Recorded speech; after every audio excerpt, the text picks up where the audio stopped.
নিরপরাধ ফিলিস্তিনিদের বিরুদ্ধে যে যুদ্ধ চলছে তা বাস্তবায়নে সৌদি আরব ভূমিকা রাখছে, এমনটিই মনে করছে ইরাক ভিত্তিক সশস্ত্র গ্রুপ কাতাইব হিজবুল্লাহ। গত 13 জুলাই এক বিবৃতিতে গোষ্ঠীটি টেলিগ্রাম অ্যাপের মাধ্যমে জানায়, ফিলিস্তিনিদের বিরুদ্ধে যুদ্ধের গতিকে স্থায়ী করার জন্য নিজেদের স্থলপথ ব্যবহার করে সৌদি আরবের শাসকরা বিদ্বেষপূর্ণ ভূমিকা রেখেছে। গত 13 জুলাই দক্ষিণ গাজায় একটি বিমান হামলা চালানোর জন্য ইসরায়েলের নিন্দাও করেছে কাতাইব হিজবুল্লাহ। কড়া ভাষা ব্যবহার করে তারা বলেছে, জায়নবাদী শত্রুরা কেবল অস্ত্রের ভাষা বোঝে। গোষ্ঠীটি মনে করছে শক্তি প্রয়োগ করে যা কেড়ে নেওয়া হচ্ছে তা ফিরে পেতে শক্তিই প্রয়োগ করতে হবে। তার জন্য অভিযানের গতি বাড়ানোর প্রয়োজন বলে মনে করে গোষ্ঠীটি।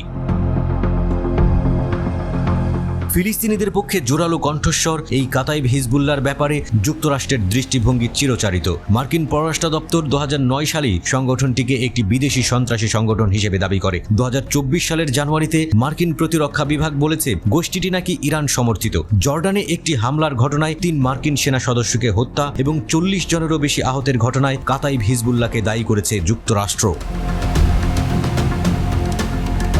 ইসরায়েল ও সৌদি আরবের বিরুদ্ধে কাতাইব হিজবুল্লাহর হুমকিকে খাটো করে দেখতে নারাজ ফাউন্ডেশন ফর ডিফেন্স ডেমোক্রেসিসের সেথ জে ফ্রন্টসম্যান। তার দাবি, গোষ্ঠীটি ইরানের ইসলামী বিপ্লবী গার্ড কোরের সাথে ঘনিষ্ঠভাবে যুক্ত। অতীতে ইরানে মার্কিন মিত্রদের বিরুদ্ধ শক্তি হিসেবে সবার সামনে ছিল সংগঠনটি। কাতাইব হিজবুল্লাহর ড্রোন এবং অন্যান্য সামরিক দক্ষতা গোষ্ঠীটিকে একটি মারাত্মক সন্ত্রাসী গোষ্ঠীতে পরিণত করেছে বলে দাবি ফ্রন্টসম্যানের। জুন মাস থেকে ইরান সমর্থিত বলে পরিচিত সশস্ত্র গোষ্ঠীগুলো যখন ইসরায়েলের উপর হামলা বাড়িয়েছে, তখন কাতাইব হিজবুল্লাহর হুমকি এলো।